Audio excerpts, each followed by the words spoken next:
A pleasant morning, everyone. I am Princess H. Albarazio. But before we dive into the facts and figures, let's imagine something first. Have you ever experienced a moment where one small action created a big impact? It's either positive or negative. So today, we'll explore a topic that has the same kind of ripple effect. This isn't just another report. This is a look at how our choices and actions shape real lives around us. So stay with me. By the end, you'll see these issues from a whole new perspective. For the description of the situation, a few years ago, I was part of an organization which called the NPO 7 Spirit Kids Orchestra. And then, suddenly, an intern student from Japan joined us, which is also an orchestra from Japan. She also played a violin. So during the orchestra gathering, one of my friends made a playful joke about Japanese anime, thinking it would be funny and relatable. But instead of laughing, the Japanese intern became quiet and more uncomfortable.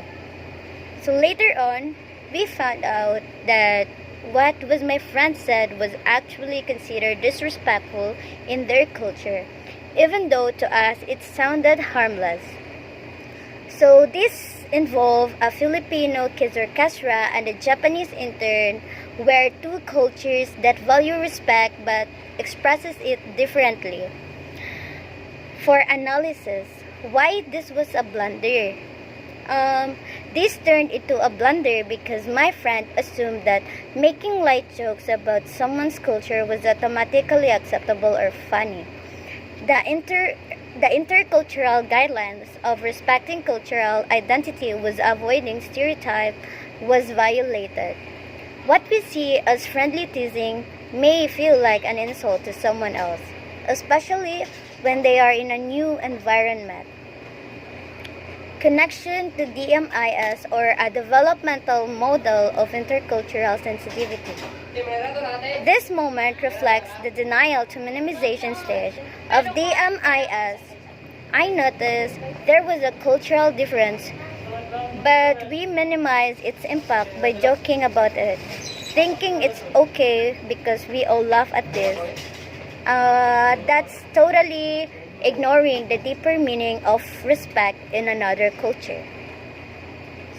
For the solution, how it could have been avoided or corrected. If we had been more sensitive, we could have started by asking students about their interests instead of making assumptions. Using neutral, respectful language like, "What Japanese anime do you like?" would have opened up a friendly conversation. And if a joke accidentally offends, apologizing sincerely and explaining that you mean no harm is important. It shows empathy and willingness to adjust.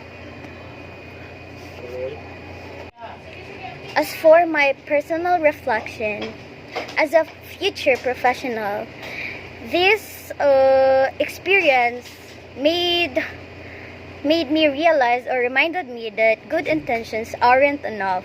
I plan to avoid making jokes or assumptions about someone's background until I know them well.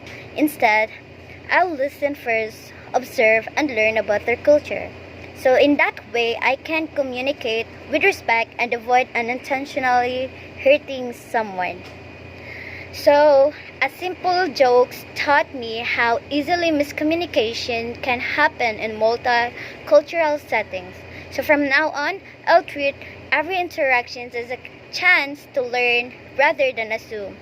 That's how we build real